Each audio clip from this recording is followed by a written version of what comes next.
Good afternoon, Keith Tebow from FRCMedia. Thank you for joining us today. We've spent a lot of time over the past few months talking about the impacts of COVID-19 on our schools, and we focus primarily on Fall River Public Schools. Most of the students in Fall River go to public school, but there are other schools, one that is also public, that we haven't got an update on, and we're going to have an update right now on what's happening at Diman Regional Vocational Technical High School. I'm pleased to be joined by the Assistant Superintendent and Principal, Andrew Rebello. Andrew, thank you for joining me. How are you? I'm doing well, Keith. Thank you for having me. I know it's been a few months since we talked, so I hope you and your family are safe and in good spirits. Thank you for having me. We are doing well, and how's your young one, by the way? She's doing well. 5 months, sleeping as much as I can, but doing well. The wife and the baby are healthy. Thanks for asking and remembering. That's what's all important is family as we come down to Absolutely. it. So let me just ask you, when we spoke, I believe it was back in August, just prior to the new school year, changes were happening at Diman as all schools because of the pandemic. Fill us in, on how school has been going and talk about, the learning model that is taking place there at Diman. Sure. I think all schools, something we've learned, right, is that in-person learning will never be replicated.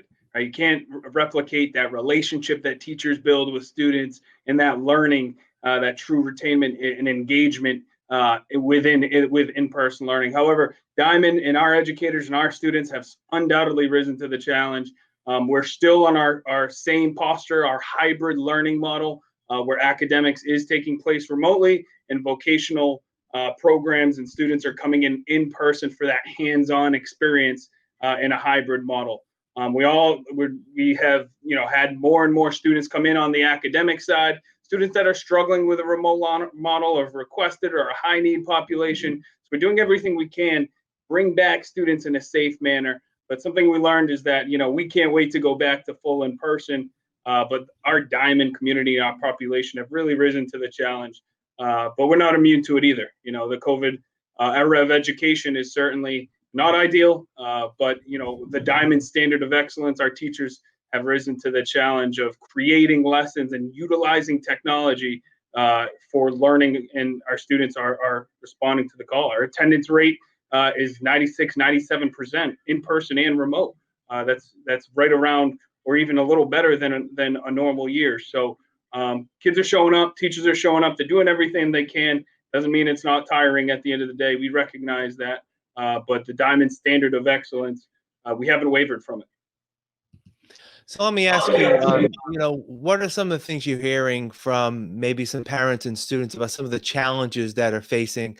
I remember when we talked prior to August when the COVID started, we had the opportunity to chat about what was happening at Diman, and I know that Diman was in the forefront in terms of instituting the technology changes that were needed, getting Sure. technology in the hands of students. So what have been some of the obstacles that students have faced there? Yeah, when you're 100% digital, right? And we ended up getting a computer and internet connectivity to whoever needed it. But we went one-to-one with our digital convergence. So every kid was connected, right? A fundamental right that should be for every kid these days is that they should be able to be connected to the internet and have their own device. But we were able to go one-to-one with our digital convergence. That being said, technology is technology, right? Lag time, we are live synchronous learning for academic classes, meaning if you have a class at 8 a.m., usually you're live with that teacher, signing on, camera on, and learning virtually with that teacher. And the same happens for the rest of the day. We're full live synchronous on the academic side, but that also creates challenges, right? Lag time. If the teacher is teaching something or you're submitting a question or going to a breakout group within your virtual setting, we have had students get kicked off. So teachers have done a great job adapting to that and really, figuring out how to use this technology to best serve the students in their learning. And then obviously the mental health component, right? These kids are online virtually for the entire school day, 7:30 to 2:30. So you worry about them being online remote the entire day and then still stuck at home because of the health and safety restrictions at night. What we implemented for our academic classes is that they're only 45 minutes opposed to an hour. So it's not like they're in front of the computer the entire day. After a class, they have 15 minutes to use the bathroom, get away from their screen, and that's proven to be advantageous for their learning. But the mental health piece, you always worry about. We've instituted wellness checks and wellness visits. Our guidance department has done an incredible job. We've utilized the FRPD to do some of those home visits, and we're knocking on doors. If you're not signing into your class every single day, we're going to knock on your door and finding you and making sure, one, you're okay and safe, and two, providing any resource that you need to stay engaged and not fall into the learning loss category that's going to affect so many kids, across the nation. So let me ask you, when the students are coming in to do their shops, it's their in-person time with many of their teachers. Is there like an extra like spring in their step because it's something that they've grown accustomed to, and are they in some ways maybe performing a little bit better when they're in the classroom and handling those shops? Yeah, when they're in person for shop, I mean, it's amazing. You see a spring in their step almost to see friends and have that interactions that they in person that they wouldn't normally have. So they certainly are excited to be here. Like I said, I mentioned our attendance rate at 96, 97%. They want to be here. And something that, I personally feel is that schools are the safest place for kids right now. And the data provides that, and proves that. Right now, the transmission within our school, of course, we have our positive cases. We have the close contact needing to quarantine. We have those cases. But from a transmission rate from one student or one teacher to another, we're not seeing that. So schools are the safest place for kids right now, and we're going to utilize and leverage every second we have with these kids, especially on the vocational side.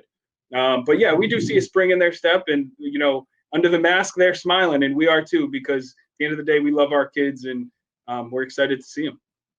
So let me ask you: would there need to be some sort of severe infection rate, or that would change anything that you're doing there, at least in the short term, and probably through the end of the academic year? Oh, undoubtedly, right? So that's something that we look at every single day. Health and safety is our number one priority. We have a committee that looks at the data, not only in the community, but within our school every single day, and our practices, and we're auditing our practices. If we do have a close contact case or someone that was positive in the building, we investigate the situation and ensure that the rest of the community is safe. But the four towns or the three towns in Fall River obviously have been deep red for a while. We're focused on the transmission within the building and how to keep this school safe. But of course, if we took a turn and there was an infection or a spread, we would immediately close and do every mitigating step we could take to keep all of our kids safe. So finally, let's talk about some good news that's happening at Diman. When we talked last summer, late summer, early fall, we were talking about how the school receives recognition in terms of being one of the best high schools listed on U.S. News and World Report. And the school received some other good news last week in terms of some other recognition, rather. Tell us about it. Absolutely. So we've been ranked as 2021 one of the best schools in Massachusetts, to go along with one of the best schools in the nation here at Diman. And that's really a direct reflection of an unwavering commitment from the educators, from the administrators, the school district leadership, and then ultimately the students who have risen to the challenge. So it's good. We're not in this for awards or accolades. We're undoubtedly in this to get our kids life ready and be globally competitive with whatever they choose to do after. So that's our focus. It's always good to be recognized, and students and teachers should feel good about this. But I vow and I have an undying commitment that we will undoubtedly prepare kids for life after high school. And when that's your focus, the awards follow and the good results follow. So we won't waver from that, but it's good to be recognized as one of the best schools in the Commonwealth. Andrew Rebello, the Assistant Superintendent and Principal at Diman Regional Vocational Technical High School. Thank you for catching up. We'll have to do it again sooner rather than later so we can get people up to date on what's happening over there at Diman. Thank you for your time. I appreciate it. Thank you, Keith.